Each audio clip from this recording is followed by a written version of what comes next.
asalaamualeykum wa rahmatullahi taala wa barakaatuhu. bokki jullit yi bokki taalibe yi jot na ndigal ci sëriñ Tuubaa Cheikh Mouhamadul Muntaxa yàlla na fi yàgg lool te ànd ko wér tey jii ci àllarba ji yemoo ak 20 fan ak juróom-ñeent ci weeru rajab di bisub séentu bu njëkk bi juróom-benn waxtu ci ngoon tegalee fanweeri minute mu yabal sëriñ Mamor Mbàkke moom Cheikh Mahamadul Fadal ak sëriñ Cheikh Mbàkke mu sëriñ Abdou Latif ak sëriñ Muntaxa mu sëriñ Mamor Pakala ak sëriñ Xaadi Jaxate ñu daje ci kër sëriñ Touba gii ci jumaa ji. sëriñ Mamor yëkkati kàddoom wax ne sëriñ Muntaxa nee na bu subaa ci alxemes ji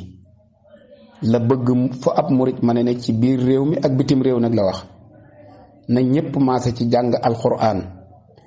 ni nu koy jàng it sëriñ bi dafa wax ne ku mën a jàng yow képp ab kaamil nanga ko jàng, ku mën a bokk nañu bokk ab kaamil, ñu ko mënut te mën a wut ñu leen jàngal ab kaamil nañ ko wut te jànge ko ci kenn ku ne fa nga ne ca sa kër. bu dee ci sa place nga toog nanga ko fa jàng, waaye fo nit mën a ne ca mën a wàcceeb kaamil daal bu subaa na teewlu ñun ñëpp ñu jàngandoo alxuraan. kaamil bi it buñ koy jàng sëriñ bi dafa wax ne nañu ci fas bala ñu ko tàmbali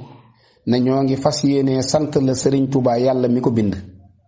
ñi ngi fas yéenee sant la sëriñ Touba yàlla boromam subhanahu wa taala, di fas yéenee sant la sëriñ Muntaxa sëriñ Touba mi nu yàlla booleel.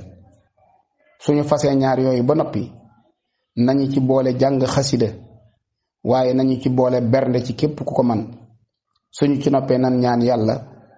jàngoro ji nga xam ne moo tiital àdduna sun borom génne ko ci àdduna bépp, génne ko ci doomu aadama yépp. état d'urgence nag la sëñ Muntaxa woote, nee na nuñ ko mën a gaaw a defee suba ci alxames ji gën jaa yeex ajjuma ji, waaye ñaari fan yooyu bu mu ko génn. kon suba la benn fan ci weeru baraxlu ndax weer wi feeñ na ci Tuuba. seen mbokkum taalibe Fallou Galass Syll wasalaamualeykum wa rahmatullah.